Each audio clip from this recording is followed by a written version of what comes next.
जय हिंद दोस्तों, वंदे मातरम। राहुल गांधी और सोनिया गांधी के खिलाफ में दिल्ली हाई कोर्ट में एक बहुत बड़ा एक्शन लिया गया है, जिसकी वजह से अब कांग्रेस पार्टी के तोते उड़ चुके हैं। दरअसल ये एक्शन कहीं ना कहीं राहुल गांधी और सोनिया गांधी ने अपने लिए खुद ही गड्ढा खोदने का काम कर दिया है, क्योंकि राउज एवेन्यू कोर्ट की तरफ से जो उन्हें छोटी पूरी राहत मिली थी, उसको मिस इंटरप्रेट करके लोगों के बीच में गलत जानकारी फैलाकर 2 दिनों तक इन लोगों ने दोस्तों इतनी राजनीतिक रोटियां सेकी कि ईडी शायद हफ्ते 10 दिन बाद जो एक्शन लेती, उसे मजबूरन तुरंत एक्शन लेना पड़ा और राहुल सोनिया की अब लंका लग चुकी है।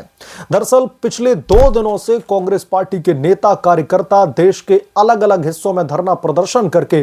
कहीं ना कहीं लोगों के बीच में एक ये फेक नैरेटिव फैलाने में लगे हुए थे कि नेशनल हेराल्ड के मामले में दिल्ली की राउज एवेन्यू कोर्ट ने इन लोगों को क्लीन चिट दे दी है। लेकिन अब दिल्ली हाई कोर्ट से दोस्तों बहुत बड़ी खबर निकल करके सामने आ रही है, जिसके बारे में इस रिपोर्ट में हम विस्तार से चर्चा करेंगे। और आप लोगों से भी आग्रह है कि आप लोग अपनी राय, अपनी भावनाएं, अपने विचार हमें कमेंट सेक्शन में जरूर लिख करके बताएं कांग्रेस पार्टी के उस झूठ को लेकर, और जो अब कोर्ट में बड़ा एक्शन लिया गया है, जो मैं आपके साथ में खबर साझा करने वाला हूं। दरअसल दिल्ली की राउज एवेन्यू कोर्ट ने ईडी की जिस चार्जशीट पर सुनवाई करने से इनकार कर दिया था, अब कोर्ट के उस फैसले के खिलाफ में ईडी की टीम दिल्ली हाई कोर्ट में पहुंच चुकी है। यानी कि जो दिल्ली की राउज एवेन्यू कोर्ट है, उसके फैसले को चुनौती दे दी है, उस फैसले को चैलेंज कर दिया गया है दिल्ली हाई कोर्ट में ईडी की तरफ से नेशनल हेराल्ड के मामले में। और यह खबर बाहर आते ही सोनिया गांधी और राहुल गांधी के होश फाख्ता हो गए, और उसकी वजह यह है कि लगातार झूठ फैलाने की कोशिश की जा रही थी कि नेशनल हेराल्ड के मामले में उन्होंने तो कुछ किया ही नहीं, और इसी वजह से दिल्ली की राउज एवेन्यू कोर्ट ने उन्हें पूरी तरीके से क्लीन चिट दे दी है। यह लगातार फर्जी प्रोपेगेंडा चल रहा था। तो अब इसी केस में जो इन्फोर्समेंट डायरेक्टोरेट की टीम है, उन्होंने नहले पर दहला चलते हुए दिल्ली हाई कोर्ट का रुख किया है और दिल्ली राउज एवेन्यू कोर्ट के उस फैसले को चुनौती दी है। ईडी ने अपनी चार्जशीट में कहा है कि उनकी चार्जशीट जो दाखिल की गई थी, उस पर सुनवाई से पहले ही, उसे देखने से पहले ही जो राउज एवेन्यू कोर्ट है, उन्होंने उसको सुनवाई से उस पर इंकार कर दिया, उसको रद्द कर दिया। लेकिन जो साल 2019 में पीएमएलए के कानूनों में जो मनी लॉन्ड्रिंग के कानून है, उसमें जो बदलाव किए गए हैं, उसमें प्राइवेट फिगर के द्वारा दर्ज किए गए केस पर भी ईडी चार्जशीट दाखिल कर सकती है, इस बाबत इन्वेस्टिगेशन कर सकती है। मैं आपको थोड़ा सा समराइज कर देता हूं इसका बैकग्राउंड। दरअसल दिल्ली की राउज एवेन्यू कोर्ट ने ईडी की चार्जशीट पर सुनवाई करने से इंकार करते हुए यह कहा था, क्योंकि एक ये प्राइवेट फिगर के बेसिस पर, ये सरकारी संस्था के बेसिस पर कोई एफआईआर दर्ज नहीं है, उसी के बेसिस पर ये चार्जशीट भी दाखिल नहीं है, इसलिए हम इस मामले पर सुनवाई नहीं कर सकते। तो जिस प्राइवेट फिगर का जिक्र किया जा रहा था, उसको ही चुनौती देते हुए अब ईडी ने दिल्ली हाई कोर्ट का रुख किया है, और ईडी ने साफ तौर पर कहा है कि इस तरीके का कोई औचित्य ही नहीं बनता है कि राउज एवेन्यू कोर्ट ईडी की चार्जशीट को इस तरीके से दरकिनार करे, उस पर सुनवाई न करे, क्योंकि साल 2019 में पीएमएलए के कानूनों में बदलाव किया गया था, और उस कानून में साफ तौर पर यह कहा गया था कि अगर किसी प्राइवेट फिगर के नाम पर भी, अगर प्राइवेट फिगर की तरफ से भी अगर यह मामला दर्ज करवाया जाता है, तो उस बाबत उस जो चार्जशीट दाखिल की जाएगी उसको बिल्कुल वैलिड माना जाएगा और उस पर सुनवाई की जाएगी। तो इसी को चैलेंज करते हुए दिल्ली हाई कोर्ट का रुख किया गया। और सबसे अच्छी बात पता क्या है दोस्तों, इस बाबत अब दिल्ली हाई कोर्ट की तरफ से जल्द सुनवाई करने का भी कहीं ना कहीं एक जो ईडी को भरोसा दे दिया गया है कि जल्द ही हम आपकी इस याचिका पर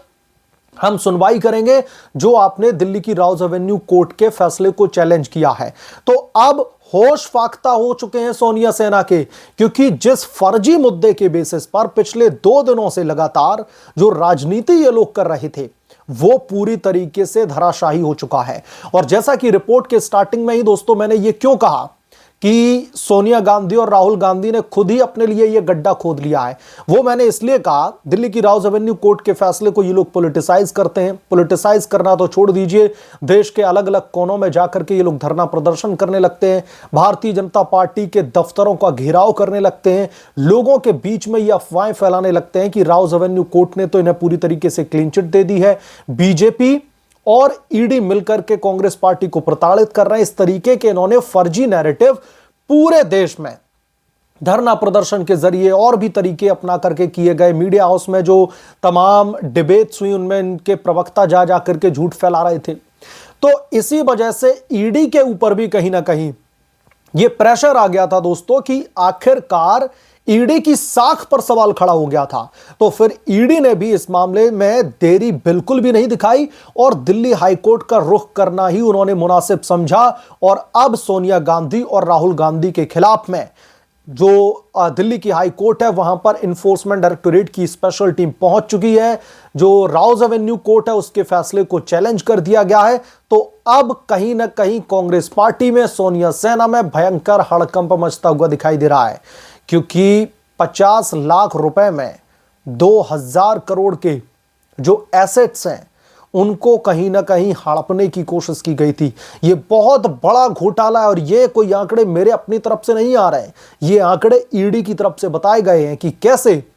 यंग इंडियन प्राइवेट लिमिटेड और इन तमाम कंपनियों में जो है एक बहुत बड़ी अनियमितताओं को अंजाम दिया गया। 50 लाख रुपए में 2000 करोड़ रुपए की जो प्रॉपर्टी है उसको हड़पने की कोशिश की गई। और इस चार्जशीट में जो नामजद है वो है राहुल गांधी, सोनिया गांधी और आपके जो सैम पिट्रोदा है, सुमन दुबे हैं और इनके अलावा एक दो नाम और इसमें ऐड किए गए हैं। तो अभी सेम चार्जशीट के बेसिस पर इन्फोर्समेंट डायरेक्टोरेट की टीम दिल्ली हाईकोर्ट में पहुंची और अब देखना दिलचस्प होगा कि दिल्ली हाईकोर्ट की तरफ से राहुल गांधी और सोनिया गांधी को लेकर के क्या फैसला लिया जाता है। इतना तो मैं दावे के साथ में कह सकता हूं कि दिल्ली हाईकोर्ट ये जो चार्जशीट दाखिल की गई है, जो ये फैसला चैलेंज किया गया है, उसमें कोई सवाल ऐसे खड़े नहीं कर सकता, क्योंकि साल 2019 के पीएमएलए के प्रावधानों के तहत ईडी की तरफ से जो चार्जशीट दाखिल की गई है वो पूरी तरीके से वैलिड है और उस पर कोई भी सवाल खड़े नहीं कर सकता, क्योंकि वो सीधे तौर पर कानूनी प्रावधानों का जो है उसको फॉलो करती है, उसमें कोई भी उल्लंघन नहीं किया गया, जैसा कि दिल्ली की राउज एवेन्यू कोर्ट की तरफ से कहा गया था। तो अब एक ये नई आफत कह लीजिए, नई मुसीबत कह लीजिए, कांग्रेस पार्टी के लिए खड़ी हो गई और इस आफत को कहीं ना कहीं मेहमान बनाने की कवायद जो कांग्रेस पार्टी ने शुरू की थी, इसकी वजह से और अब ये लोग सुर्खियों में आने वाले हैं, क्योंकि नेशनल हेराल्ड का मामला बहुत पुराना मामला चल रहा है। तकरीबन 1 दशक से चार्जशीट दाखिल होती है, दिल्ली की राउज एवेन्यू कोर्ट से कंट्रोवर्शियल जो है फैसला लिया जाता है, उसके बाद में इस मामले को लेकर तूल पकड़ाया जाता है। कांग्रेस पार्टी की तरफ से घर घर जाकर के बताना शुरू कर दिया जाता है कि कैसे मोदी और ईडी की तानाशाही ने गांधी परिवार को पीड़ित किया है, कैसे इन लोगों ने गांधी परिवार को ईडी का इस्तेमाल करके पॉलिटिकल वेंडेटा के तहत परेशान किया है। तो लोगों की नजरें अब दोस्तों इस मामले पर आकर के टिक गई थी। तो ऐसे में दिल्ली हाई कोर्ट से यह बड़ी खबर आना कांग्रेस पार्टी के लिए एक बहुत बड़े झटके के तौर पर देखा जा रहा है। इसलिए मैंने कहा कि राहुल गांधी और सोनिया गांधी को अब 11,000 वोल्ट का झटका लगा है। जिस ईडी के नाम पर